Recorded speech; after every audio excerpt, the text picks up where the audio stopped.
अस्सलाम वालेकुम everyone, welcome to my channel. उम्मीद करती हूँ कि आप सब खैरियत से होंगे। आज हम अपना प्रोग्राम नंबर 7 करने जा रहे हैं, जो आपकी बुक का प्रोग्राम नंबर 4.7 है, जिसमें वो हमें कह रहे हैं कि write a program that displays the values of different variables using show point manipulator. मतलब आपने शो पॉइंट मैनिपुलेटर को यूज़ करते हुए डिफरेंट वेरिएबल्स की वैल्यूज़ को प्रिंट करवाना है। शो पॉइंट मैनिपुलेटर क्या होता है, क्यों यूज़ किया जाता है, इसका क्या मकसद है?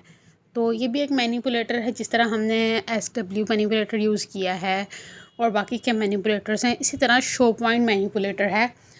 तो हम आज इसके बारे में देखेंगे कि ये क्या होता है, क्यों यूज़ किया जाता है और इसके यूज़ करने या ना करने से हमारे आउटपुट पर क्या इफ़ेक्ट पड़ता है। तो चलिए शुरू करते हैं इसका कोड। हेडर फाइल्स लगाएंगे हम लोग, #include IOStream, #include IOManip। ये आपको पता है कि जब भी आपने मैनिपुलेटर्स यूज़ करने हैं तो ये लाजमी यूज़ होना है। Using name space STD। Int main में हम लोग इसका मेन कोड लिखेंगे। आप लोगों की बुक वाला जो भी आप लोगों की बुक में कोडिंग की जाती है वही हम लोग कोड को एक्सप्लेन करते हैं, जस्ट आपको, या थोड़ी बहुत उसमें चेंजेस करते हैं ताकि आप लोगों के लिए वो इजी हो जाए समझना, लेकिन उसके आउटपुट पर कोई इफ़ेक्ट नहीं पड़ता। मैंने डबल डिक्लेयर किया है और उसमें वेरिएबल्स लगाए हैं X, Y और Z। X को मैंने वैल्यू दे दी है 15.674, Y की वैल्यू 235.73 और Z की वैल्यू है 952.9864।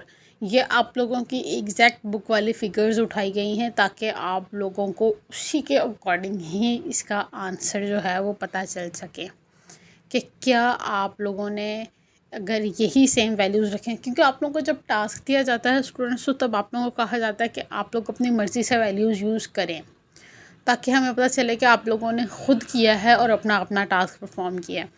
लेकिन जब बुक वाला करवाना होता है या जब हम लोगों ने करवाना होता है तो हम वही वैल्यूज़ लेते हैं, क्योंकि आप लोगों को कन्फ्यूजन उस प्रोग्राम में होती है, उस कोड में होती है। तो हमारा मकसद उसी कोड को एक्सप्लेन करना होता है ताकि उसकी कन्फ्यूजन क्लियर हो सके।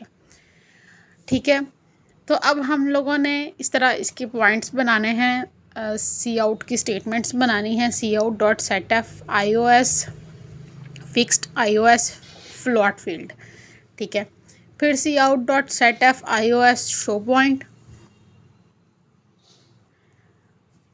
और उसके बाद हम लिखेंगे cout set precision। आप लोग वैल्यूज़ लिखेंगे।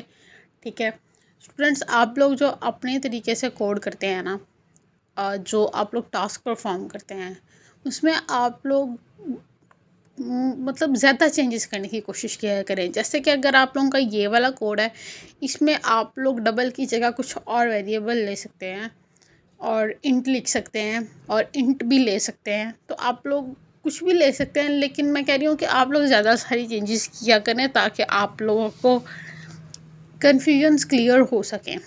ठीक है, अब नेक्स्ट हमारे पास फिर हमने लिखा है cout set precision, ब्रैकेट में हम 2 लिखेंगे और cout और फिर set precision ब्रैकेट में 2। ये हम लोगों ने साइंस के अंदर लिखना है ताकि हमारा जो है वो प्रिंट में आ सके ये।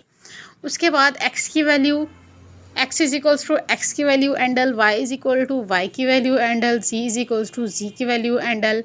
ठीक है, अब हम लोगों ने तीनों की वैल्यूज़ को 1 बाय 1 प्रिंट करवाना है। cout set precision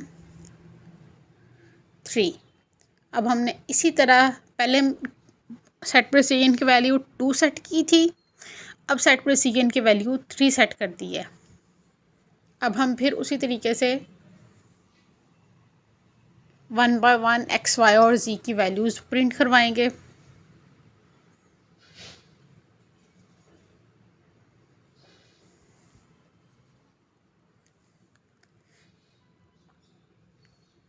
स्टूडेंट्स, आप लोगों को कहीं पे भी कन्फ्यूजन हो आप लोग पूछ सकते हैं, कहीं से भी आप लोगों को कोड की समझ नहीं आई, ठीक है, या आपको स्टेटमेंट की ही समझ नहीं आई, तो आप लोग कमेंट सेक्शन में पूछ सकते हैं कि हमें यहाँ से समझ नहीं आई, आप लोगों को गाइड किया जाएगा और कोशिश करेंगे कि नेक्स्ट ही लेक्चर में आप लोगों को बता दें। अगर छोटा प्रॉब्लम हो ना तो हम वही कमेंट सेक्शन में ही आप लोगों को बता सकते हैं कि ये जो है इस तरह सॉर्ट आउट हो जाएगा। और अगर प्रॉब्लम जो है वो इस तरह एक्सप्लेन नहीं की जा सकती तो वो नेक्स्ट आने वाले लेक्चर्स में आप लोगों को समझा दी जाएगी। ठीक है, अब हमने सेट प्रेसिजन की वैल्यू 4 सेट कर दी है। स्टूडेंट सेम कोड है, बस वैल्यूज़ चेंज की हैं। मैंने सेट प्रेसिजन की वैल्यू पहले मैंने 2 सेट की थी, ठीक है।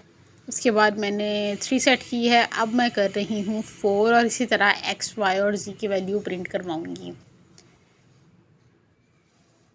आप लोगों के बाकी कोड्स की निस्बत ये वाला जो कोड है वो थोड़ा लेंथी है प्रोग्राम, आपके बाकी जो प्रोग्राम्स हैं उनकी निस्बत, तो इसलिए आप लोगों को शायद इसको समझने में भी थोड़ी मुश्किल हो। लेकिन आप लोगों ने सेम ही कोड बार बार किया है तो उम्मीद करती हूँ कि आप लोगों को समझ आ जाएगी, क्योंकि ये इजी है, मुश्किल नहीं है। सिर्फ कॉन्सेप्ट क्लियर होना चाहिए और पता होना चाहिए कि शो पॉइंट क्या होता है और सेट प्रेसिजन क्या होता है, सेट डब्ल्यू क्या होता है, हम इनको क्यों यूज़ करते हैं। तो सेट डब्ल्यू भी आप लोग कर चुके हैं, सेट प्रेसिजन भी कर चुके हैं। उसका अलग से एक प्रोग्राम था और शो पॉइंट में आप लोगों को वो वैल्यूज़ की पॉइंट शो करवाता है, वही चीज़ होती है वैल्यूज़। तो आप लोगों को मेरा ख्याल है कि ये तीनों मैनिपुलेटर्स तो क्लियर हो ही चुके होंगे। अगर फिर भी कहीं कन्फ्यूजन है तो आप लोग पूछ सकते हैं। आप लोगों को कोई भी कन्फ्यूजन हो तो आप लोगों के पास ग्रुप भी है। अगर कोई स्टूडेंट ग्रुप में ऐड नहीं है तो वो कमेंट सेक्शन में ग्रुप का लिंक ले सकता है, उसको ग्रुप का लिंक जो है वो दे दिया जाएगा। ठीक है स्टूडेंट्स, अब हमारे पास क्या आ रहा है, सेट प्रेसिजन 3 में x की वैल्यू क्या है, 2 में क्या है और 4 में क्या है, यह हम लोग लिखेंगे।